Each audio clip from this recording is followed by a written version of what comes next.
it's my pleasure to open this book presentation today on a book that was recently published with Paul McMillan, and that is entitled Not Paying Rent, Imagining a Fairer Capitalism. As you might have seen in the announcement, book presentation marks the kick-off of a new format of the EMGS program, the Erasmus Mundus program on global studies. And this event is called EMGS Alumni Meet. From this program, more than 800 former students graduated, and there are for sure a lot of interesting stories to tell, and this format should serve to do so. And one must say, thanks to Corona, there is now a technical availability to also use online tools, so that not only on-site audience, so students and alumni we could invite to take part here, but also from many other countries can join and also watch the presentation afterwards. This book presentation is, so to say, a perfect start for this new format, since the book is also inspired by a lecturer whose lectures the two alumni who are presenting today their book have attended and participated in. The alumni are Neil Wilcock, who is now working at the United Nations Office for Drugs and Crime, and Edgar Federzoni dos Santos, who is now working at the Center for Migration and Development Policy in Vienna. And they might tell us later on how one professor, that is Professor Hartmut Elsenhans, and his lecture inspired them to write this book. And we are happy that Professor Elsenhans is here with us today, and he will also give a comment on the book. And as I got to know recently, he taught over the last 15 years or so on our institute more than 1,000 students in classes offered by our institute, via our institute, better to say. And so I'm sure he not only inspired Niall and Edgar in their academic careers, but a lot of other students. So thanks that you take the time and that you came here. And we have another person who will comment on the book. This is Dr. Thomas Blutzer. Thanks for coming here as well. He is a postdoc at the Leipzig University, and one of his research foci is transnational policy in South America, so we thought it would be a good fit to comment on the book, and he will also steer the discussion. And I will give now immediately the floor and the screen to Dr. Thomas Blutzer, and wish you all a nice and interesting event. Yeah, thank you, Constanze, for the nice introduction, and a warm welcome from me as well to the audience here and, well, digital somewhere in the world out there. And, well, I would like to welcome especially Professor Elsenhans again, and Neil and Edgar. And before we start with the event, I'll just give a brief overview about the agenda today. So we first start with the introduction to the book. So Neil and Edgar will present something about the idea about the book and the technical stuff about publishing a book. And the second part of today's event will be about the content of the book, actually. So Professor Elsenhans will give his comment, I will comment in this part.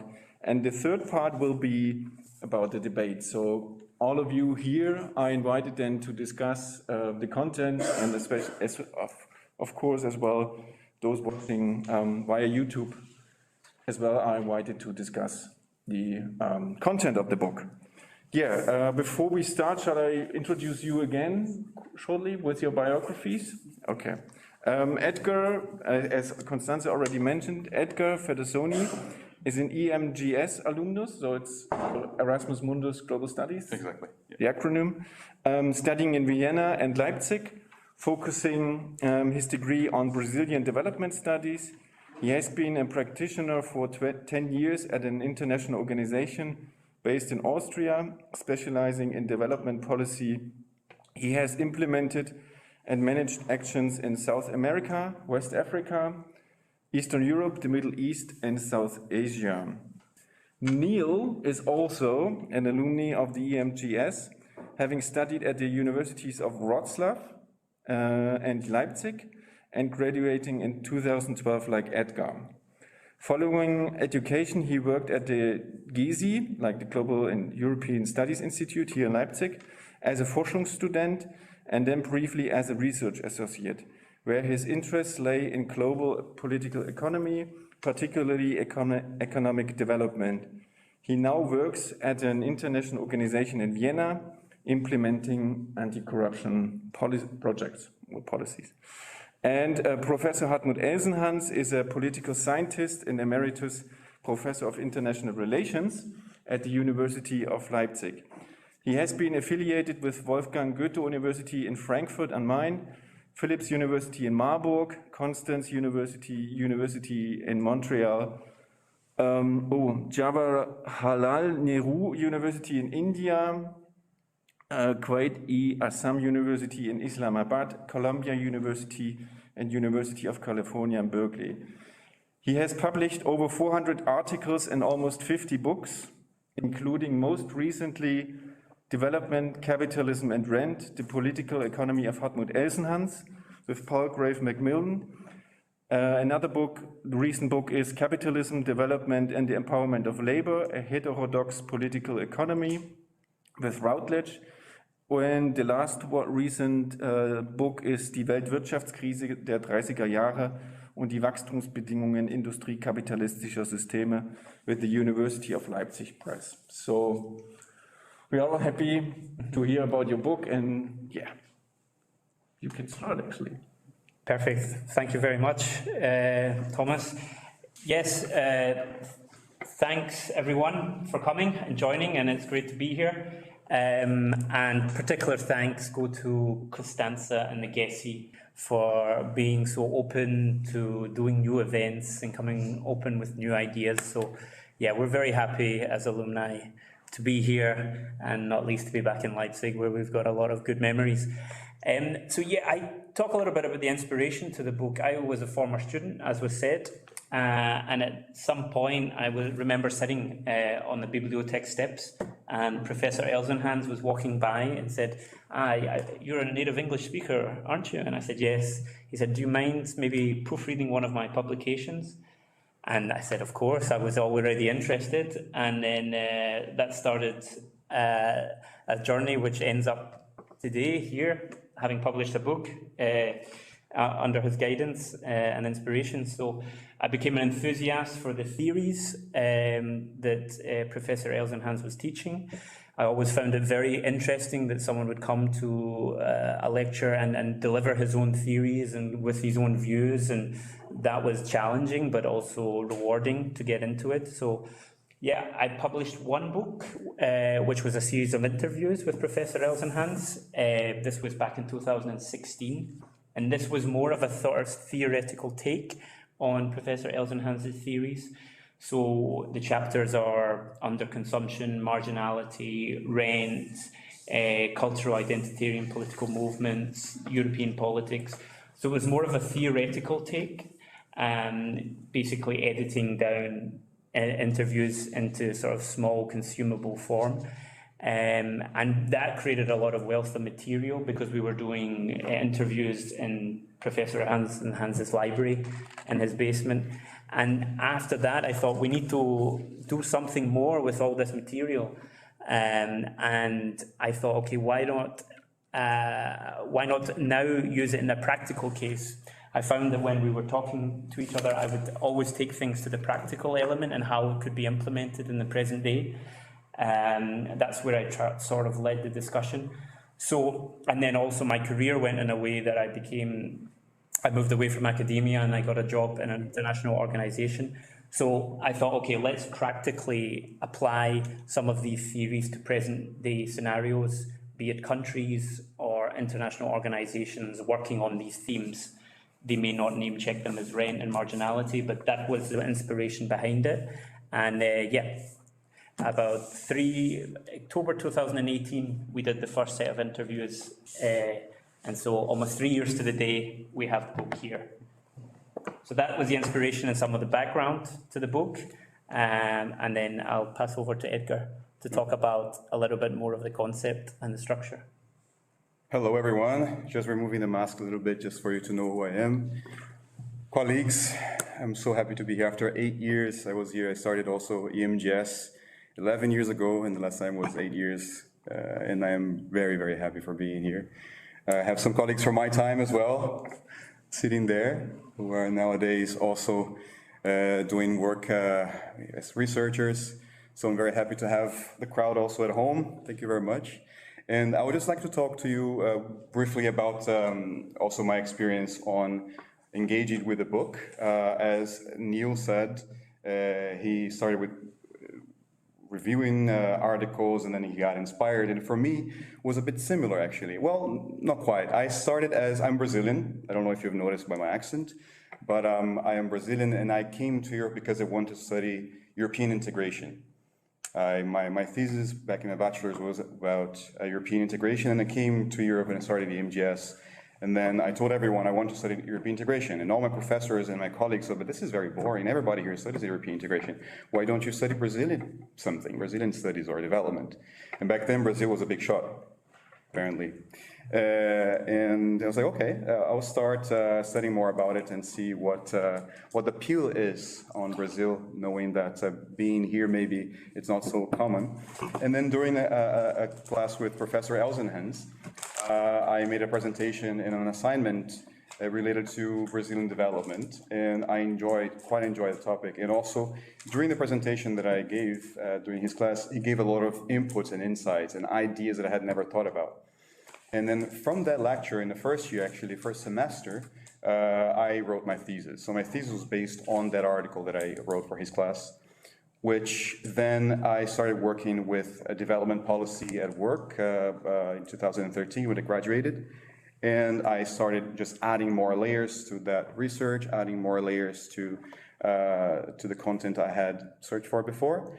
And I decided, why not to put it on paper? Why not to just put it together and make sense of it and maybe contribute a little bit to the debate, the current debate. And then Neil was kind enough to invite me to join in this journey, exactly because the book was supposed to involve Brazil, and as a fellow Brazilian, maybe I could have something to say. I don't know if it's the case, but I tried my best. And then here we are. My first book, second book of Neil, but my first book, and it's a whole new world for me. And for me, basically, I think now I know that I want to have one foot, as I told Professor Elsenhans yesterday, the sweet spot is to keep one foot in the academia and one foot as a practitioner. I think that's the combo that I want to follow from now onwards as well. And having said that, because we don't want to also take much time from the debate later, I wanted to start introducing the book to you guys, because the book has a few differences from most books out there. We were particularly interested in writing this one, engaging in this project, because it's not strictly an academic book. It has a different take on it. As you will read, and I hope you will, this book has a different type of tone. It's a bit more informal in that sense, and we go in a way that we're trying to bridge the practice that we have learned with a theory that we're trying to interpret. And that's what we try to do there. And also another thing is that we try to invite dissent. We have responding authors whom we invited to write pieces as if they were letters, responding to our books, making a review of our book in the book. And we invited people who don't necessarily agree with us. So the arguments don't coalesce into one single argument, let's say. We don't all agree about it. And they give different takes, different views. And I think that's enriching. And so in that sense, since we started working on the book and to today, I was talking to Neil, like, we don't want to be right about what we wrote on the book. We don't want to be correct. We're not like just hammering an idea. We want to contribute a little bit and maybe help the reader think about and reflect a few topics that, that are out there and maybe they haven't thought about. So yes, this is how we conceptualize the book. And so the book is divided into two parts. We have, of course, a foreword by Professor Elsenhans, where he starts with a scenario, let's say, and then I'll ask him to explain better about his scenario that he paints there. Then we have an introduction to help you with all the concepts we're going to talk about. Then we have two parts. The first part is a case study on Brazil, on 4 chapters. That's where I enter mostly. And then we have a second part where we also try to apply that in different areas, international organizations such as ILO, the World Bank, and also a chapter on social movements, basically trying to show how social movements can contribute to economic development. So we approach this object, international development or national development in many cases as well, from different perspectives, and the book is divided that way. You're passing the book, right? Yeah, okay, so you will see by the chapters that we have that very clearly. Yes, I don't know if there is any question up to now regarding structure, what we intend with this. All good? Yes? Okay. Because in that sense, I think we could also dive in directly into some content and and less administrative matters. Would you like to start with the... No, I would just say that in terms of being someone from the outside publishing, publishing an academic book, I have to say that when you came with the proposal, the publishers weren't so scrutinizing my position. I've never been referred to as a professor so much in my life. Although the most I've ever done is a master's thesis, but accordingly, I got called professor and doctor for about 2 years, so it was a nice shortcut, and it was a nice holiday as an academic for me on my emails. But yeah, the Palgrave just took on the proposal based on its merits, and I think one led to the other quite easily with them as well. So that was the only addition to what you said, Edgar. Okay, thank you. So maybe would you like to start with the second part already? Yes, then I can just maybe dive into some topics and explain the book a little bit for 2 minutes about what the aim is. So I think the first thing that comes to mind, or when you see the title, Not Paying the Rent, is what is rent? I think that's what comes to mind. What does this mean? And this is not a new term. This is something that goes back and has been referenced by Marx, Smith, Keynes, Robinson, and it's the idea that it's state-owned profits, or surplus, as we would say, that it does not require reinvestment in the economy. This is the idea that it doesn't require innovation or competition in order to extract the surplus. So our position is rent, a form of economic activity, is the biggest sort of obstacle to growth. And throughout the book, what we do is try to make the case that how to overcome rent in order to create economic development. And that's the beating heart of the book, to try to create economic empowerment. So if these state-owned surpluses or profits, well, we call them surpluses, they're coming at the cost of development. So these are ideas in different countries where they're usually the most lucrative part of the state assets, which are siphoned off or controlled in a way to guarantee returns. And these returns are guaranteed. So they are politically guaranteed. not like profit or not like open competition, which comes back on markets. So oil is a good example in Gulf states, or agribusiness in Brazil, minerals in certain parts of Africa, where the state secures the asset, it secures returns on those assets, and we're saying basically this is creating a scenario where labour is disempowered and economic development cannot occur, whereas it would or could occur if it was in a more open capitalist means of exchange. There's always the example, Adam Smith used the example of the efficient versus the inefficient landlord. This is him that owns a piece of land, and with his surplus he invests, the inefficient landlord invests it in parties and largesse and banquets and dancers and whatnot, whereas the efficient landlord invests it in new technology to scale up. So we're saying that there's a status towards it, and what happens is within rent, labour is disempowered because they have no power against the rentiers. They have no force, and the rentiers don't need them. And in order for capitalism to grow, and for, well, let's just say the power of open capitalism, which can create sort of economic growth or development, would require more open markets where people are where there's open competition.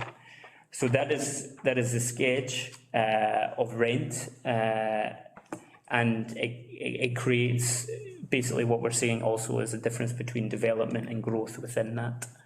If you want to say a little bit about that.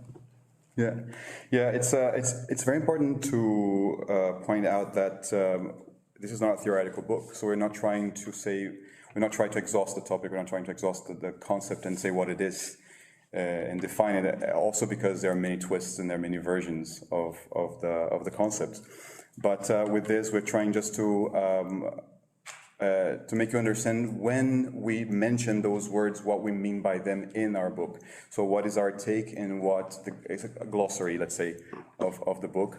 And for my part, for example, it was very important, and I started from the beginning, to differentiate growth from development. And I did a long historical background on the case study of Brazil. And there, it was very clear to see that the moments when the country enjoyed growth, economic growth, were not exactly the moments where the country enjoyed development. And what I mean by that? Growth is accumulation of wealth. It's basically the GDP growing, is basically producing more, is more output for us there. And development, we're specifically saying when living conditions are better for the society in the country.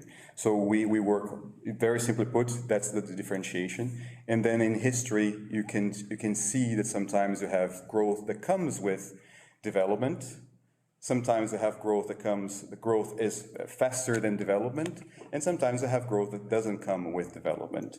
I could cite some countries where that existed. Brazil is one of them. Maybe the Soviet Union was another one where the state was too powerful and very, very rich, but the population was not exactly the same level. Or even China a few years ago, where the state was growing and the country was growing very fast, but it was not distribution was just not there, and the spoils of this growth was not being enjoyed by the majority of the population. So every time we mention growth, we mention output, and every time is development, we're talking about living conditions. And basically, yes, I think that's the basics we need if we're going to discuss the book, because these are the words we're going to use much often. And maybe I would like to invite Dr. Thomas Blutzer to do a general overview of the book. Yeah, okay. Shall I start, or shall Professor Elsenhans start? Yes. I don't know, what's your... Right? Yeah. Your change? Yeah, I think yes, and I undermine my own change. All good. So, yeah, Professor Elsenhans, do you like to... I'm scheduled, Yes. I'm scheduled. Yes. You are. I think it's very difficult to present a book which is so close to my thinking. because the structuring argument of the book is capitalism does not produce a power structure which is necessary for continuing it, because this power structure requires negotiating power of labor. That's the overarching idea of the book. And the book argues that as capitalism does not produce the structure required for capitalism, if the structure is not provided by other parts of the economic and social system, then capitalism will lead to a structure where the economy is deformed, like an underdeveloped economy. And in this situation, there is no simple way out. That's the design of the book. And I was not aware of the design, therefore I described in my introduction under instigation a scenario which would happen at the world scale if the transformation into capitalism of the structures of the periphery does not succeed. That means universal rentism and a highly power-based society where the lower orders are disempowered and have finally to accept what the higher orders will let them trickle down. I think the book has a considerable unity with this, and there are some articles which oppose the argument of the book, because the book presents then the question of how to repair, how the repair can be done. What are possible social and political systems which can compensate for the spontaneous tendencies the powerful rentiers are unleashing. That can be international organizations, that can be social movements, that can be reform measures, that can be other mechanisms of empowerment. But all these mechanisms are thought of, and that's very close to my thinking, within a capitalist system. Normally, the middle class left in North American social sciences, if it is left, it will argue as social Marxists against capitalism, because capitalism is bad. I think this is a position which can help you to make an academic career, but does not help society, because it certainly will not give up here the achievements of the market, which is basically freedom. You are not told by an officer what you have to produce, etc., but you are reacting to the market. I think as a Hegelian Marxist, the alternative to the actual system does not dispense with the achievements of the system. And these sociological Marxists, which are so vociferous in the international debate, they are not taking account of this, but they are basically complaining about the system. Now, what are the solutions which we find? They are not exhaustive, because they are all addressing one area where things can be improved. There is one contribution which argues about international organization, how countries can operate within the framework of international organization in order to improve their internal set of power relations.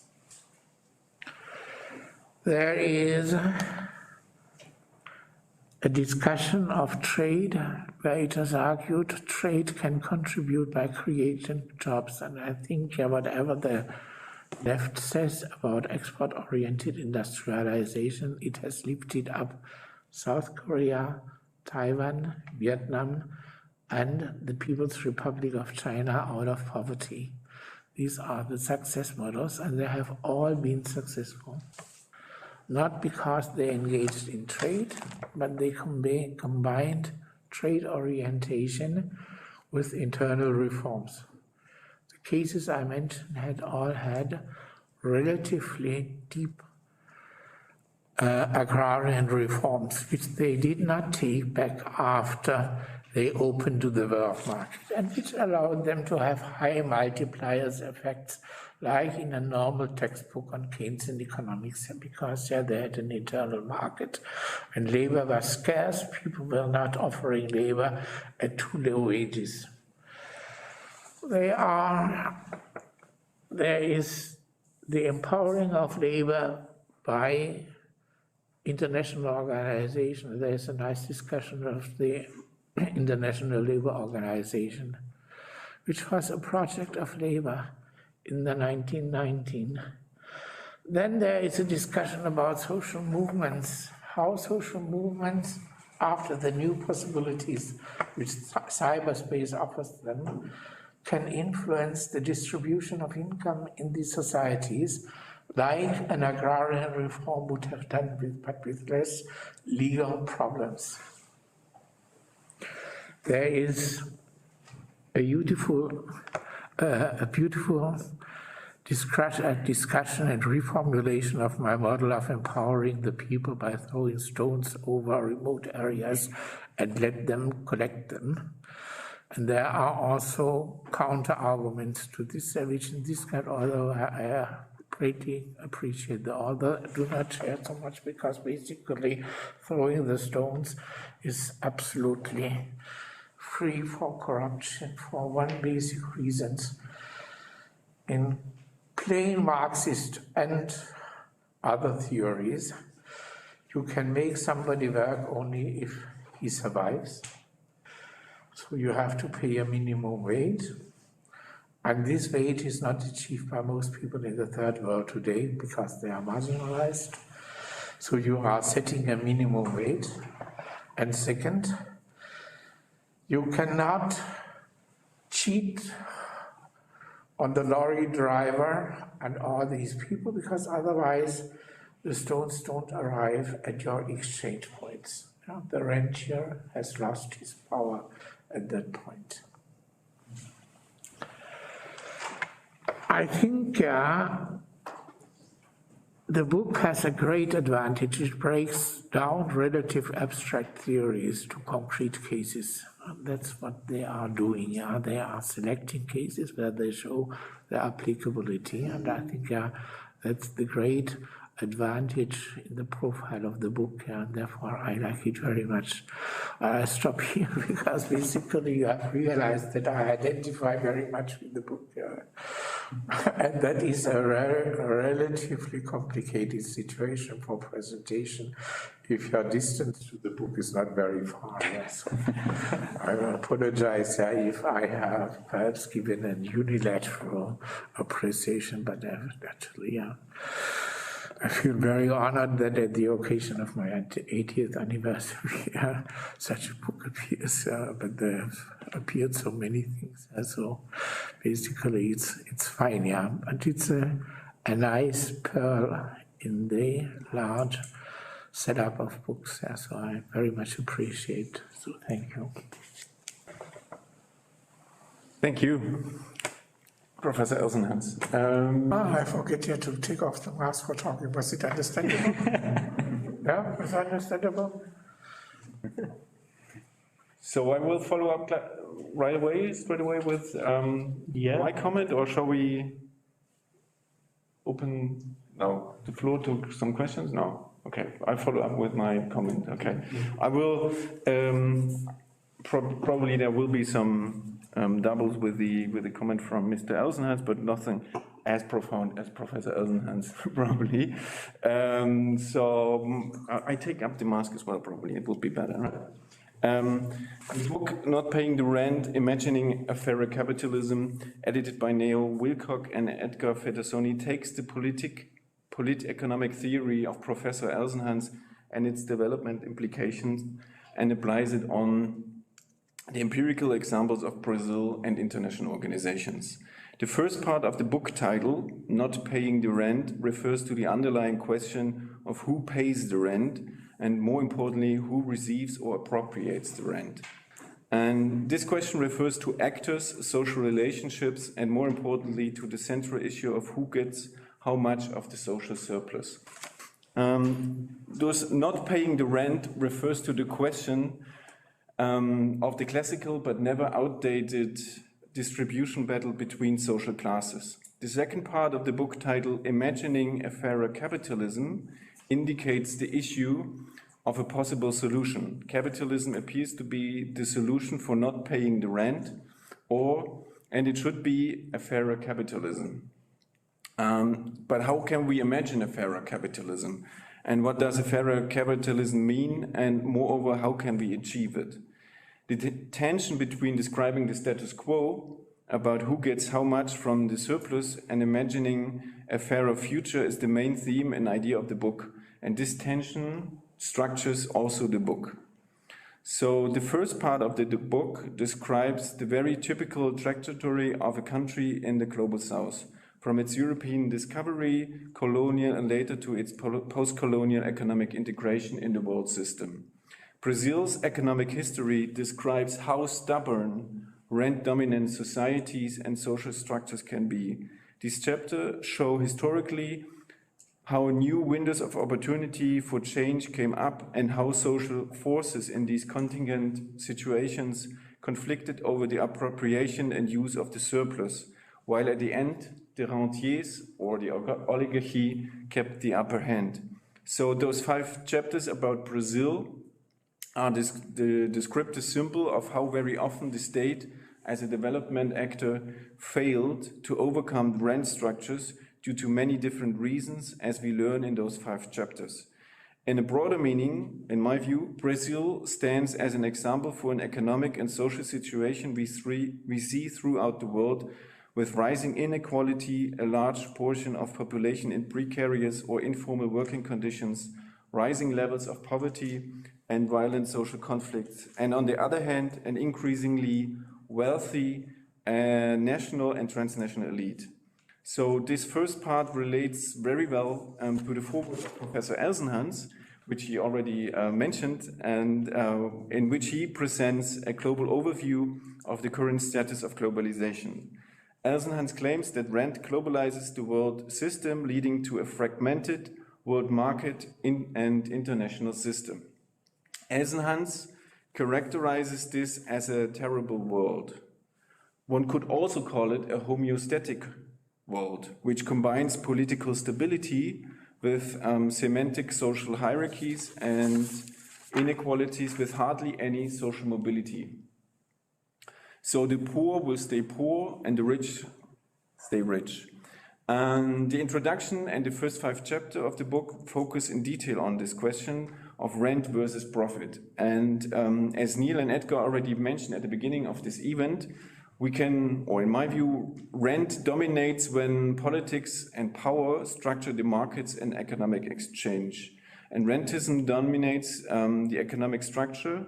When rentism dominates the economic structure, labor gains a share of the surplus only through political mechanisms, like clientelism, loyalty, or serfdom. So labor is disconnected from the surplus and its appropriation.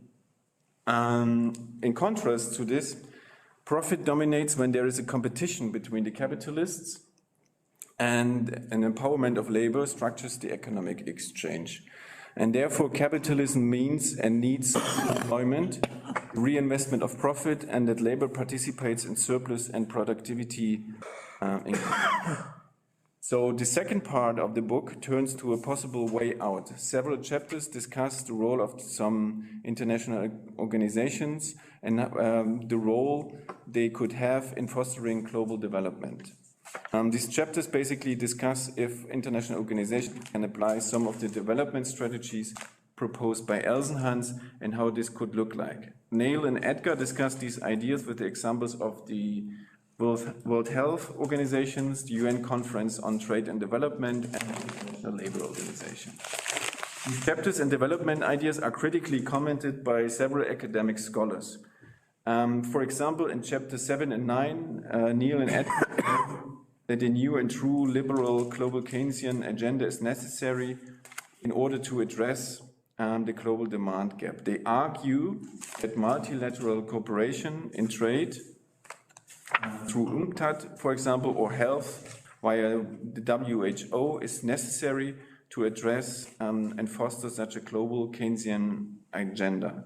The academic responses are rather skeptical in terms of these ideas. Some argue that the problem lies in the institutions itself and not in the presence of rent, like in the 6th chapter.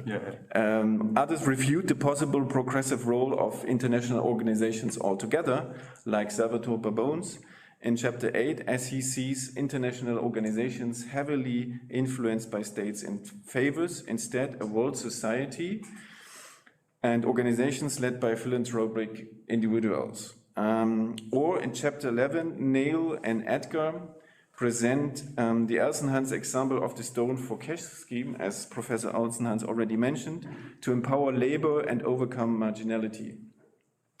In the academic response, Hannes Warnecke-Berger concludes that the Stone for Cash scheme initiated by the International Labour Organization would need more developmental planning and economic restructuring than just throwing out stones out of helicopters. And that means the role of actors, and of which actors, is crucial in development strategies. So, and this is the second important question of the book I just briefly reflect on. So, as I understood it, Neil and Edgar obviously proposed the idea that international organizations could become the new spearhead of advancing a economic agenda for developing and defending capitalism against rentism in the 21st century. The last 2 chapters of the book even extend this to the discussion about actors towards civil society by discussing the influence of civil rights movement and trade unions in the development and defense of capitalism.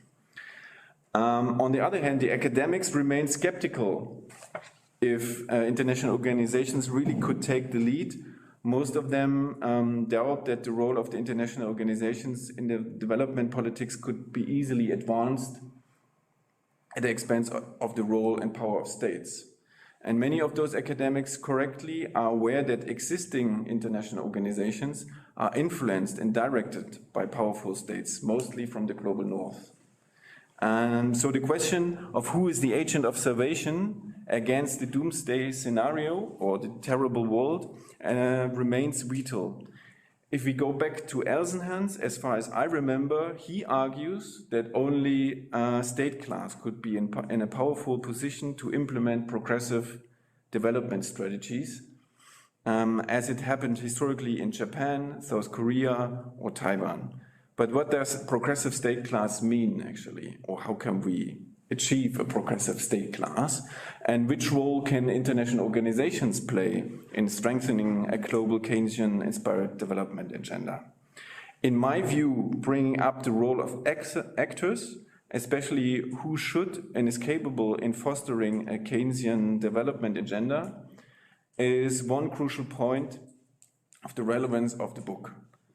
A second relevant point of the book is the very interesting idea and intention of it to make complex polit-economic theories and concepts available and understandable for a larger audience through an accessible language and approach. A third valuable point is the idea that those 9 chapters written by Neil and Edgar are commentated and critically analyzed by 5 academic scholars. Finally, we see here, at least in my view, a further or last tension between the practitioners and the academia or academics, also in dialogue, of course. On the one hand, we have the practitioners as Neil and Edgar, who clearly see and identify rent as a problem and want to get things done. They want to change something for good. And on the other hand, we have the academics, who differentiate or criticize the enthusiasm, who take a step back and analyze more deeply before considering action. And it is this tension or this dialogue between action orientation on the one hand and analysis and reflection on the other hand why I find this book very interesting and relevant.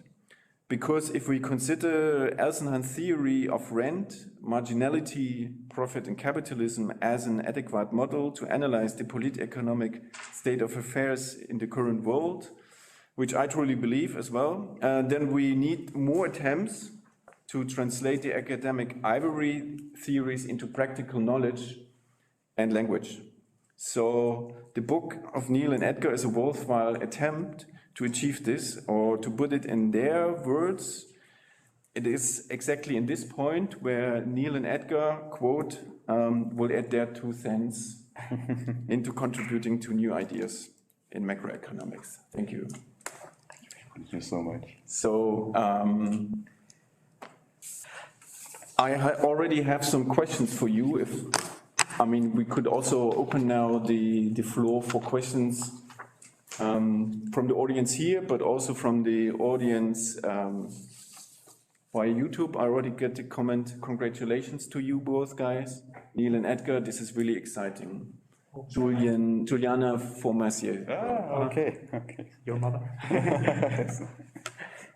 Okay, before you guys are coming up with a lot of questions for Neil and Edgar, I have some questions to you guys.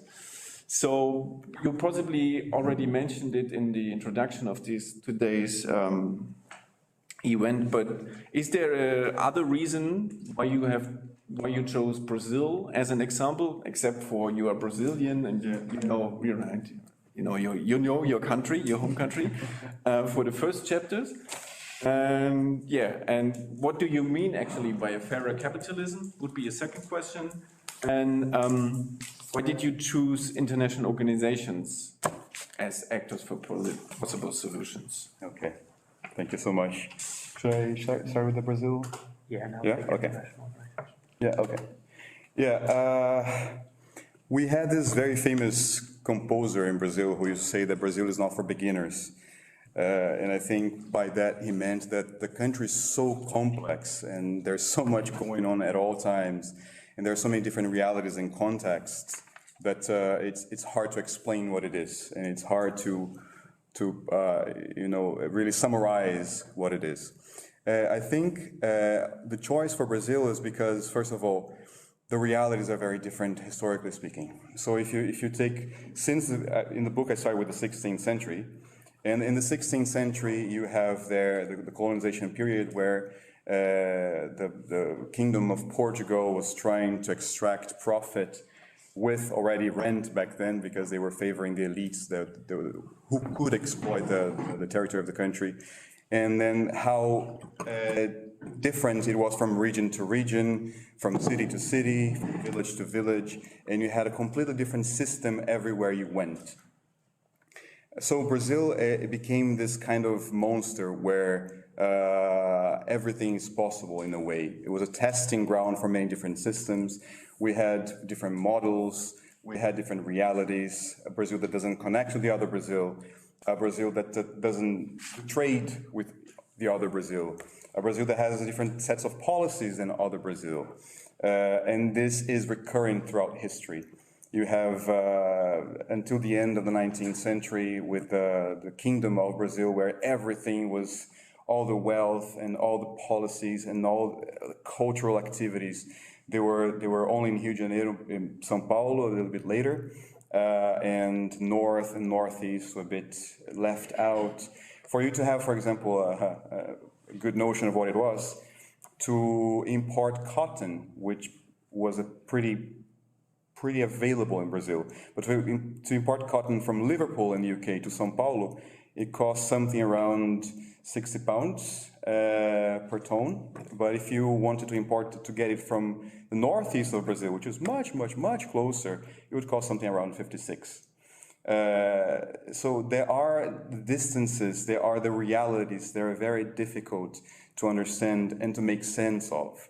And when it comes to political development and economic development, economic growth, Brazil has so many stories to tell.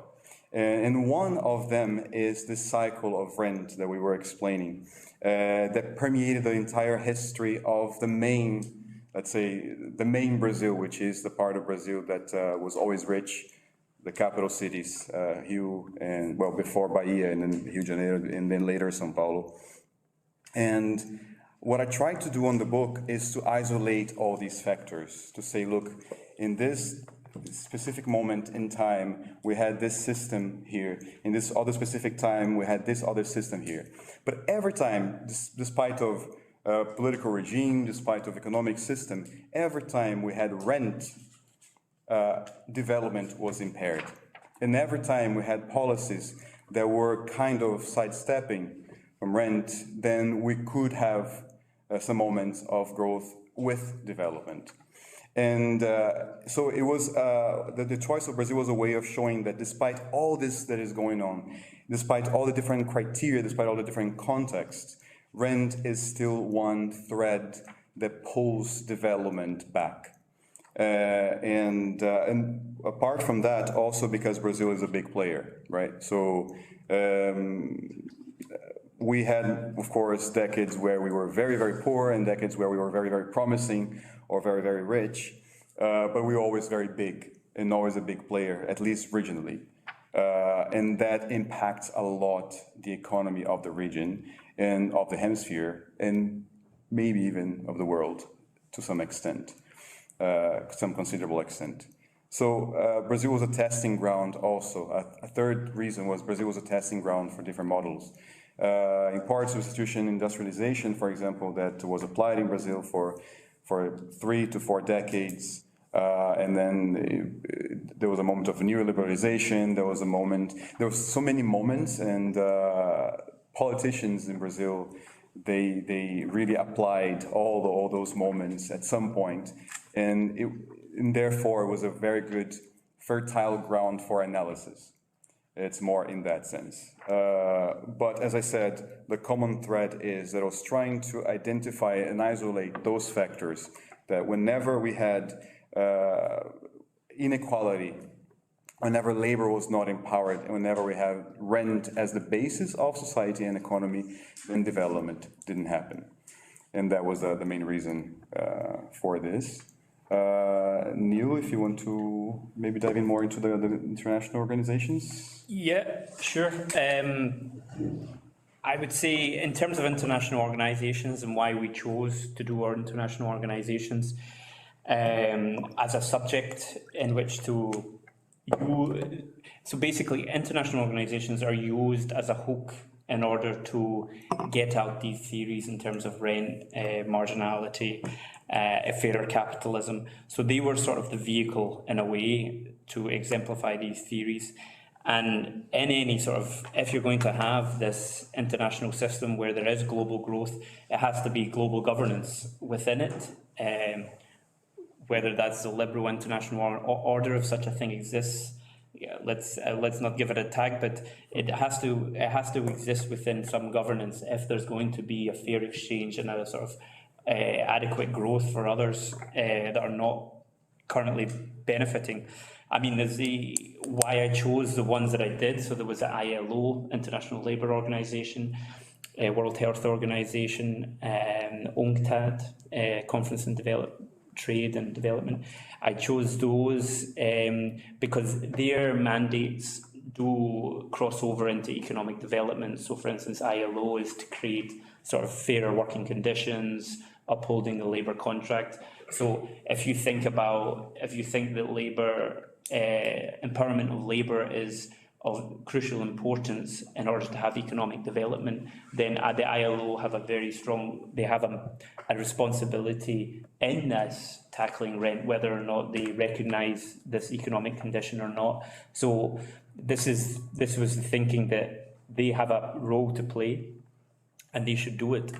I mean, there's the old, it's not a perfect system, but there's the old Irish joke that says someone goes up to someone in the street and says, I'm looking to go to Dublin. And then the person says, oh, well, I wouldn't start from here. It's the idea that you don't make history in the terms of your own choosing where you start from. So these are the organisations which exist at the moment. And my argument in the book is that with a more stronger mandate, stronger conditions, they could deliver on it. I mean, in a way, yes, one of the criticisms is, oh, you don't take into consideration the realpolitik of these organizations. I mean, we know some of the realpolitik from the inside of how they work. It was not totally naive, but it's the idea that these tools do exist within some of these international organizations, but they're chosen not to be used at certain points, either by the people within them or the people outside of them. And there's opportunities for also international organizations working with governments to do good things and to tackle some of these topics. For instance, certain governments within the same ministry, you've got people trying to really tackle corruption and try to really make sure that people get a fair wage. And within the same ministry, they're trying to keep open tax loopholes, people in the same departments. So the opportunities do exist to try to tackle some of these issues, and international organizations they're crucial in order if we have to have global governance in order to manage it better. So that was the overarching idea of why I used it. It wasn't, Edgar said it wasn't just because he was Brazilian. I'm not just picking international organizations because I happen to work in one. But so that was the idea. If I may add also, it was also a methodological option that we decided not to work from the criticism of how the international organizations are constituted or how they are organized. There's a lot of work on that, and there's a lot to criticize about, but we decided not to touch on that on purpose.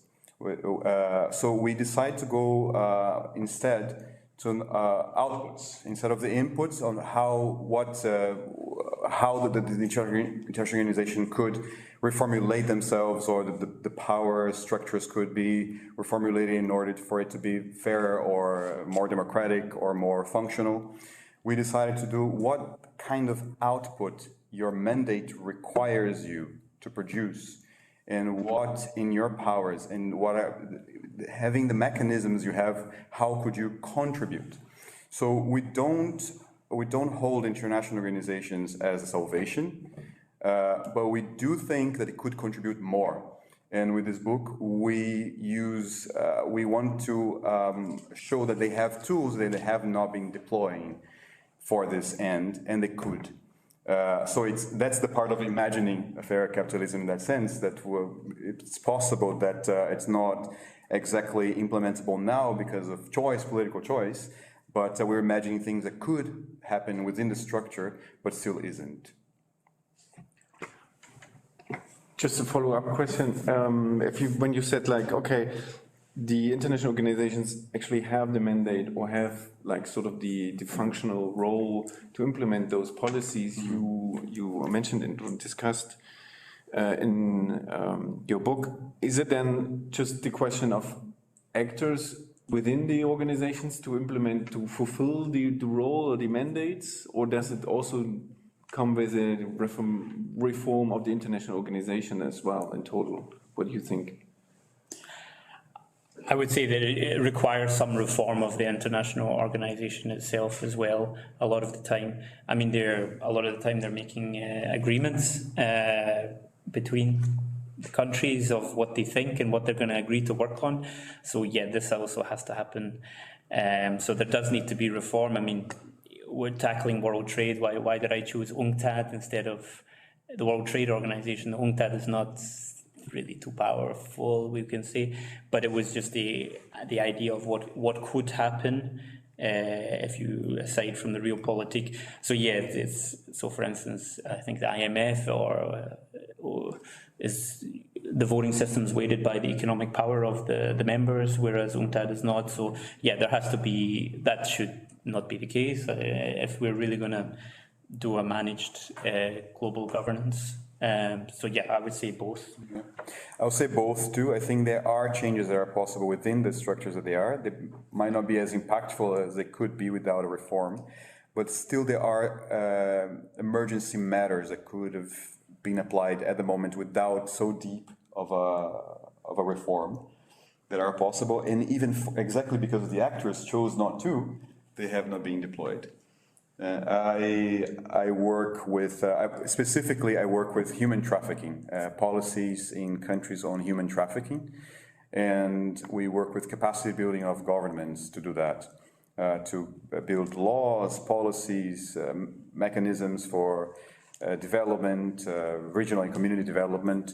And one of the things that struggle the most when it comes to human trafficking is exactly the fact that we're there trying to develop capacities of those institutions, but the main motor, the main reason why people are exploited and trafficked is because they're poor.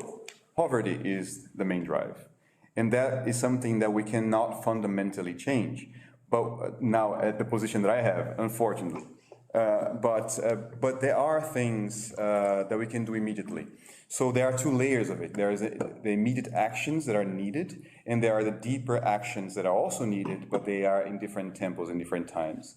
And so yeah, so this book, it proposes these two things, the emergency level and the deeper level, but we do not necessarily talk about reform per se. We talk about the layers of action, of outputs instead of inputs. Okay. I already had two questions from the audience in the YouTube channel. Megan Marushka says, congratulations to you both guys, Neil and Edgar. I'm wondering how the theories and topics covered in your book have impacted your work in your day, jobs and practice. And what's next for you? Like probably for academia.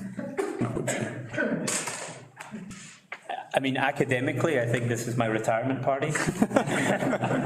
I really, I was leaving when I wrote this book, and now I'm really like crawling out the door. So, I'm very happy to.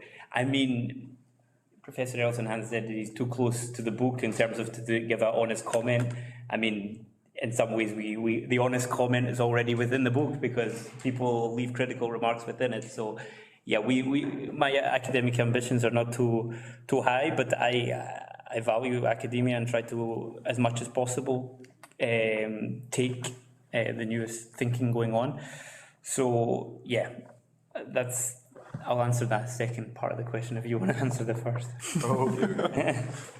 I think I want to keep an eye on the academic world more.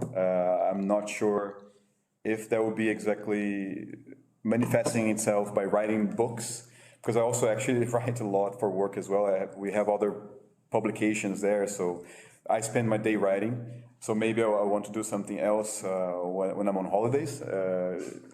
Unlikely, yeah, well, that's very unlikely, but anyway.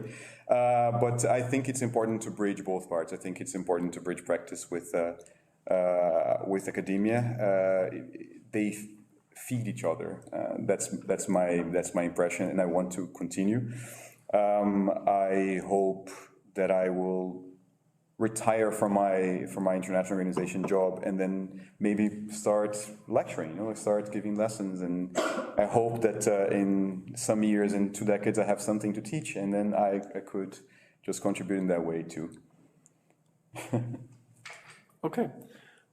Second question from Claudia Baumann. Where does surveillance capitalism stand? Is that a variety of capitalism? Will the pandemic and the digital turn make it worse? So actually 3 questions. Okay, what is the first one? Sorry, the first one. Where does surveillance capitalism stand? Survivalism. Okay. Surveillance. Oh, surveillance. Surveillance capitalism. Sorry. Oh. What type of capitalism?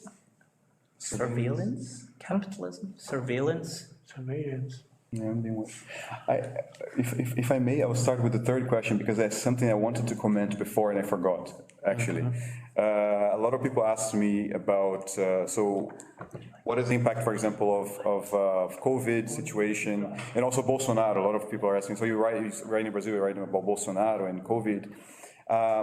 It was also a choice not to write about those two things as they are happening because I didn't have enough distance to understand and the process is not over.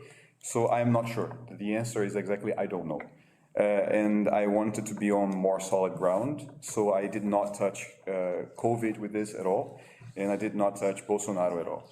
So when it comes to COVID, I think we'll have to think about that for a second edition of the book.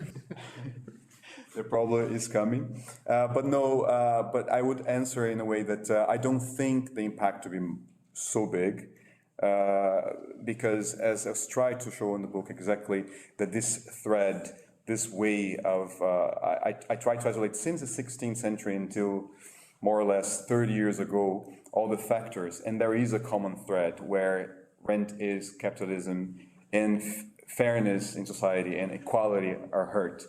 So I don't think that the event of COVID will change such a, something that is so strong, a structure that is so strong. I'm sure there will be changes in policy. I'm sure there will be changes in how we approach things. There are countries nowadays, of course, already thinking of doing home office forever or the 4-day week. There are changes to come. But they are not at the level that we are analyzing here. We are analyzing here at the structural level that I don't believe that there will be much change on.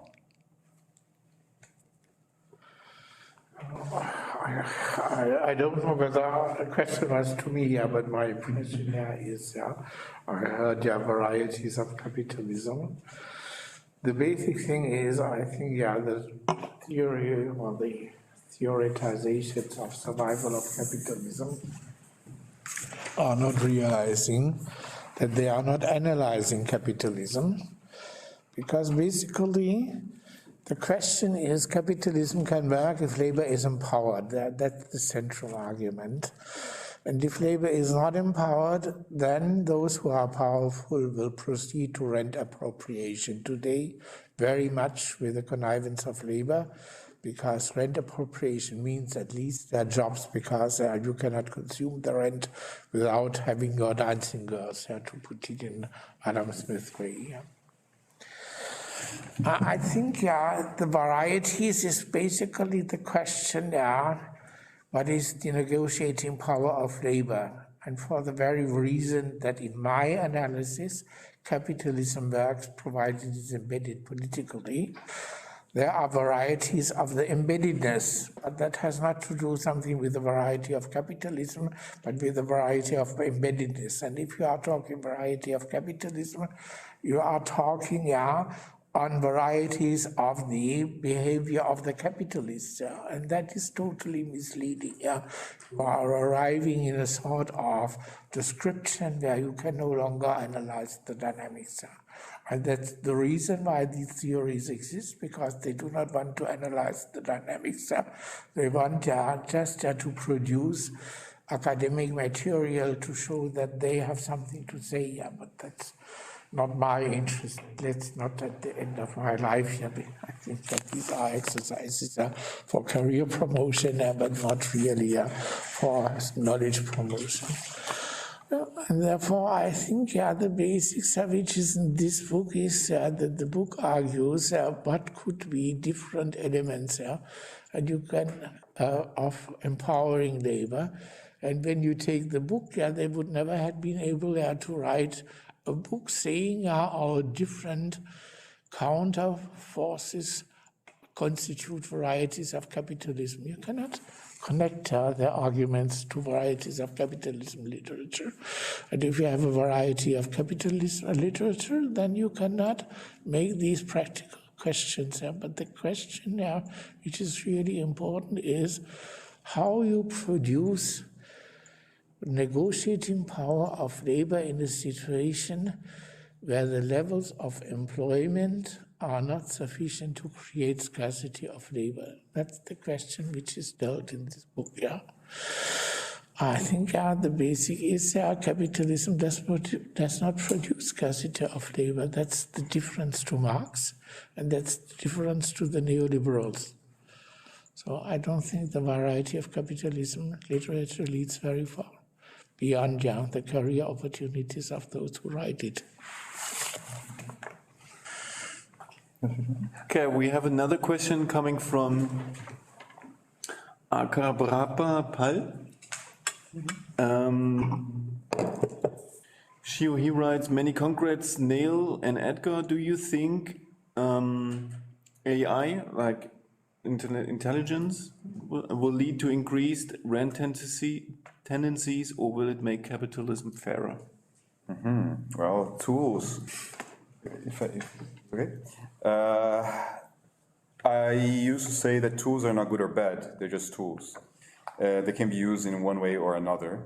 And artificial intelligence, of course, will change how we do human interaction, how we do trade and other interactions, economic interactions, but not necessarily they will lead us to one side or another side. It will depend a lot still, as Dr. Thomas Blutzer was saying, and we were saying later as well. It will depend on the actors. So what we defend here on the book is that development is a choice of politics, of policy. And so it depends on how we're going to use those tools that you have available to you to reach certain goals. It depends if you can use those tools in order to facilitate some of the processes you need to achieve those goals. And in our case, we are arguing for fairer capitalism in the sense that it's fair, it's more distributive, in the sense that it's a more labor empowerment. If AI can contribute to that, then it will lead us to fairer capitalism. If it's used in a way that it doesn't lead to more labor empowerment and doesn't lead to more democracy, then it will not lead us to that. So I think it's just, it's a matter how we in this room and beyond will use them. Okay. Yeah, it's okay. Are there any questions from here, from the audience in the room? Awesome. Yeah. Thank you guys. Honestly, really appreciate the approach you guys are putting this book up with. Really refreshing to see 21st century economists just putting up ideas and making them open for debate rather than concrete theories as we're used to. A couple of quick questions. Just wondering, you probably go into more detail in the book, but have you guys been able to quantify the cost of rentism? I'm thinking especially in terms of Brazil. Your focus is in Brazil, and you mentioned periods where you were showing promises, but when you were down. So I was just wondering if some quantification has been done for a certain period of rentism. Another quick question, if I may, is again, this is I haven't read the book yet, so please bear with me. So you, from what I got from your conversations, was one of the potential ways out you guys are suggesting is opening up markets to ensure like state rentism does not take place. But I'm just thinking in terms of like a very a global economy and global market with huge discrepancies in terms of real wages. Don't you think like opening up also brings with it potential backlashes in terms of exploitation once again? And this I'm saying under the assumption that, as you guys said, the initial conditions were also set up by existing national and transnational elites. So the overall question is like, does it opening up kind of make it also vulnerable, make the whole system more vulnerable to more elites? And if it does, then you get all measures to kind of open that. Yeah, I could try. Yeah, I would say, in terms of the first part of the question, I think I wouldn't be able to answer. I'm not quite sure how you could cost it. I mean, I think you can cost it in terms of the social development of the country. I think that's maybe the best judgment in terms of how to see, but in terms of numerically, I wouldn't know how to do it.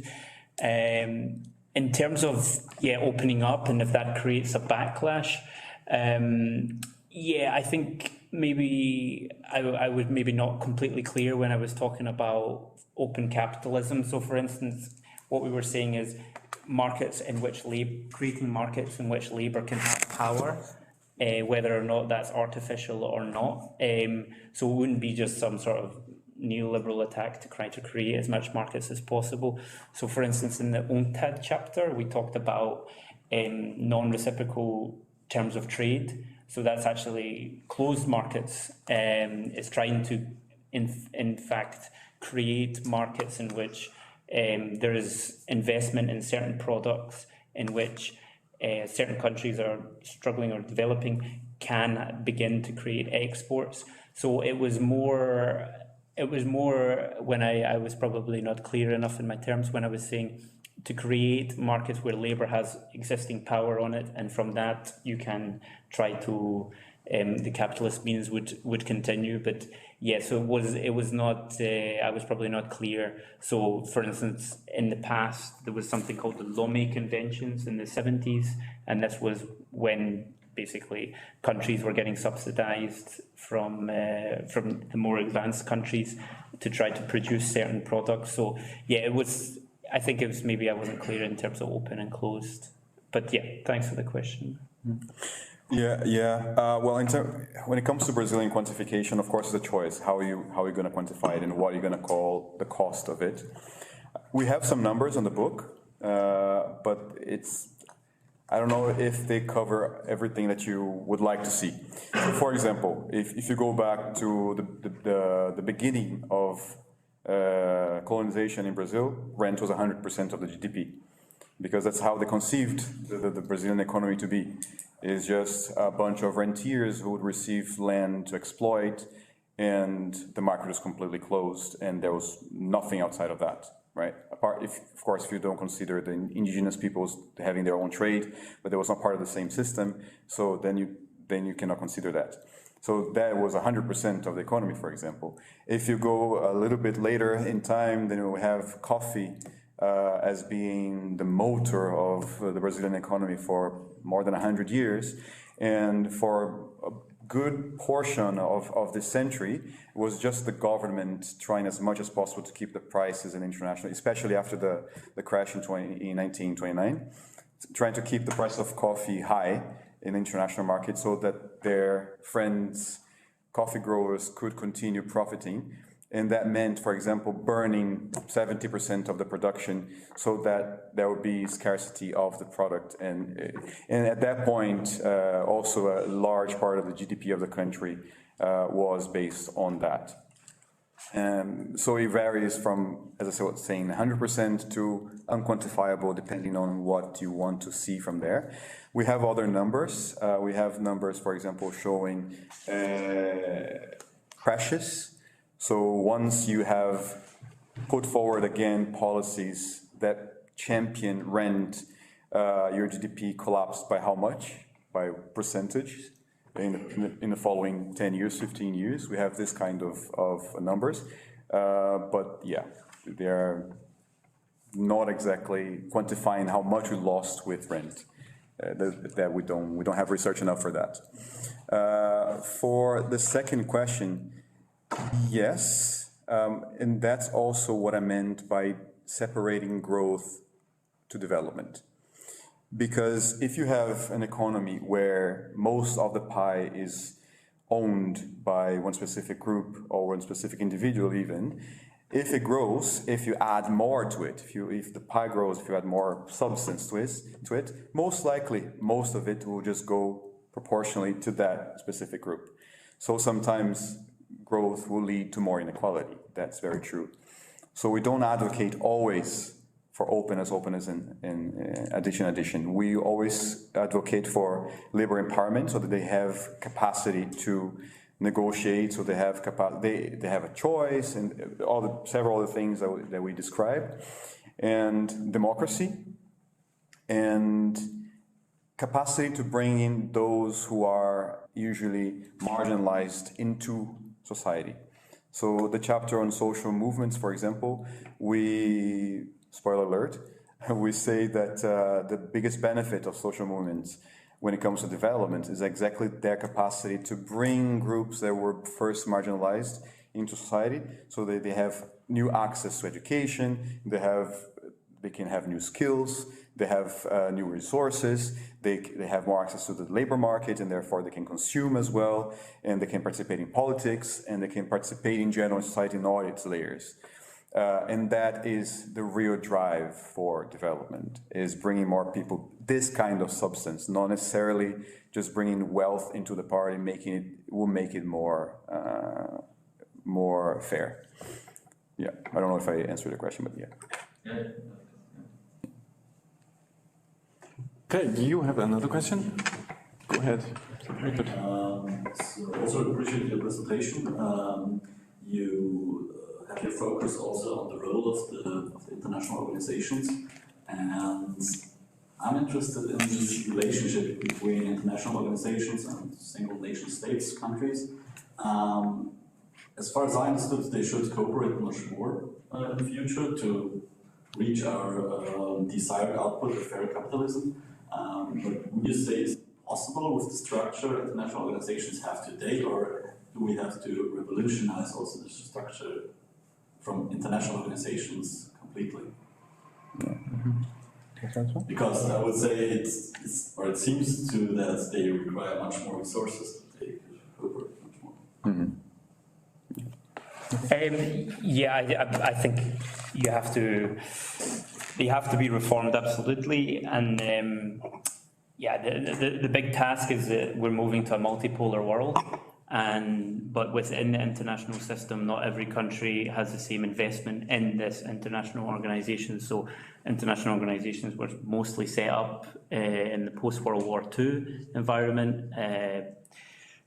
A lot of the spoils went to the Security Council is put in a way which is based in the world of 1945, 48.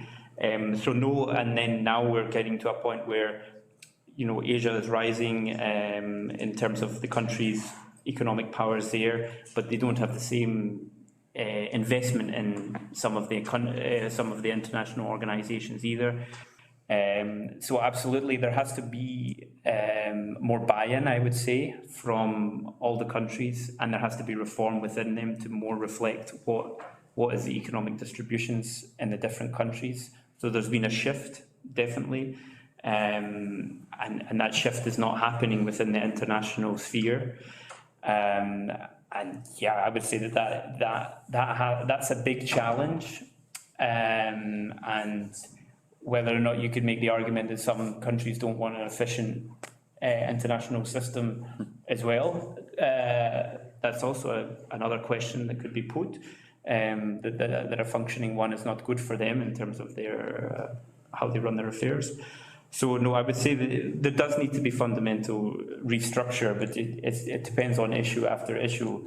I mean, the issue we're making in this book is that certain points need to be raised or recognised, like marginality or rent. For instance, I don't know of any international organisation that's referring to rent. I mean, with Latin America, I think there was one, but I don't know of any that's explicitly talking about this topic, about labour disempowerment, maybe. Thomas. Well, in the 60s, yeah, CEPAL. CEPAL, yeah, that's right. Yeah. Were like sort of addressing the division of labor. Yeah, with the invention of the import institution. With the easy model. Yeah, it's true. Prebisch.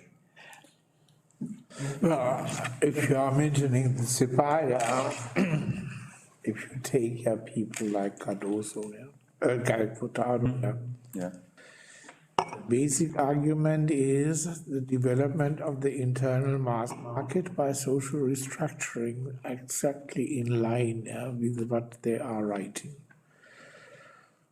And the problem is not so much asking how you revolutionize organizations. The problem, and as you are academics, is an academic one. That is, if we would get a hegemony for the argument that capitalism depends on expanding consumption, and that under perfect competition that can only be mass consumption, as Rosa Luxembourg has argued, it's not very rightist or very leftist. Rosa Luxemburg's theory of imperialism is based on the argument that the capitalist cannot consume total production. And she is not a Keynesian because she thinks the capitalists will never allow wages go up, which is not true. So if you establish that capitalism can live only with rising mass incomes, then you are changing the setup.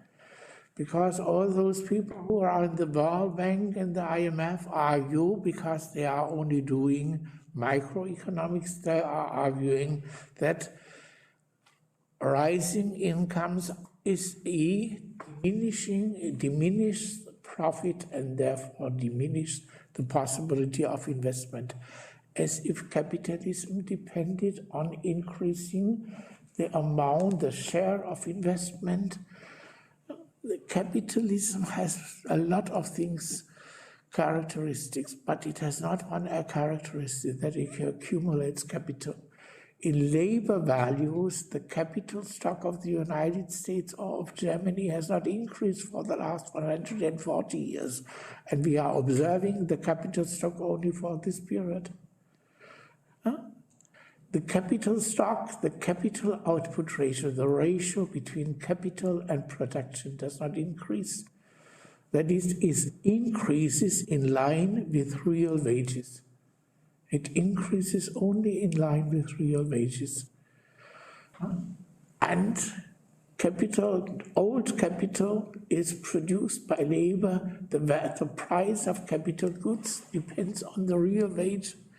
That is, if you increase wages, the technology of the last year will be more expensive if it is the same technology is produced by the people today.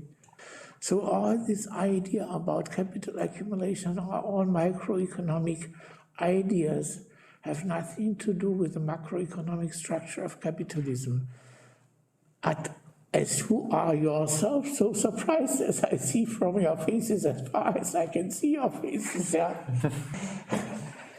The other position is hegemonic, because the other position provides jobs, because jobs for economic students are not macroeconomics, they are management qualities. Yeah? So you are not studying macroeconomics if you want to become an economist, you are studying how you organize your production.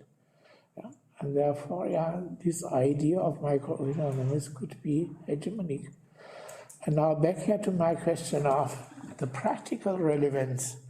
I don't think that any of us, if he goes to the street, is able to change power relations. But if you are able to create an intellectual climate where you are showing that this idea of the necessity of high profits is wrong, then you are contributing. If you look now, how weak this position is in relation to the labor movement, because at least in Germany, but I think also in the United States, labor leaders have practically adopted the idea of the dominance necessity of profits. They have adopted the microeconomic ideas of the mainstream.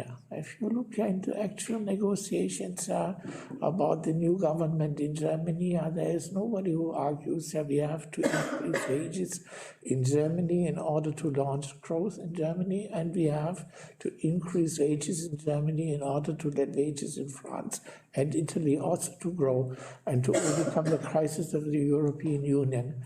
Look, the major political project of 1945 following, the European Union, is put into danger because in Germany wage restraint is followed and keeps wages from increasing in the weaker economies of Europe. So that shows you how much the hegemony of wrong ideas has an impact. And therefore I think, as academics, the most important thing is that you are changing the academic discourse and opening, at least, I do not say that you have to rally my position, but I think if you let at least this position flourish a little bit, We don't know how many of you are already teaching, and so we are considering it in your teachings in order to expose it. That would be already an important point. And therefore, the practical question is always the question, what can you do practically? And what you can do practically is consider these positions in your academic work, because your practice, as far as I understood from the organizers, is academics. So to have it in academics, I want just to add my conception of the actual academic life is big business has led orthodox Marxism, which nobody fears, because nobody wants back the GDR, nobody wants back absence of markets. All these ideas can talk about Marx, the global crisis of capitalism, the end crisis of capitalism, and what else. That is only something, which frightens the large majority. So it's very functional. If you, as business, have not to frighten the majority from the leftist people, you are saving a lot of time and a lot of resources. And what you have to fight, that is those positions which show that there is a practical alternative compatible with the priorities of the mass of the people, which, in my view, is a functioning market society, as originally thought about the social traditions of social market economy, etc., but not identical. My analysis is not like Miller-Armack. That seems dangerous. If I look at the reception of my work, I have a clear demonstration. When I wrote an article about throw the Germans out of the euro because of their austerity politics, I got extremely violent comments from all over the net. Asking one person, even asked the Minister of Education to keep me from talking, because she thought that I would depend on Leipzig University. Okay. And therefore there is practical dimension now, but you have to marry what you can do practically, instead of thinking, we should be able to do something very big I think that does not work. It's your daily practice, very kind of high. I'm sorry to tell you this, but the consideration about the question brought me to put this. And by the way, that's the logic of the book, and the logic of the adversaries of the book. It's very nice. The person about trade, opposing trade, made a very violent statement only on why free trade is very good. They had not argued like this, they had argued very more practically. Yeah. Okay. I'm sorry, I had to talk. No problem at all. It was very interesting. Are there any questions left here in the audience, in the room? No other questions in the chat. Just congratulations by Corinna Scholz. She wrote congratulations to Professor Federzoni and Dr. Wilcock. And as we celebrate the retirement of Miss Dr. Wilcock today and the emergence of Professor Federzoni, I would keep it like at here, and thank you all. Thank you for coming. Thank you for clicking on the YouTube channel. Thank you for Mr. Elsenhans for showing up and giving a comment and enlightening us on capitalism. Thank you guys for presenting your excellent book. Can I just say, there's a bit of an aberration.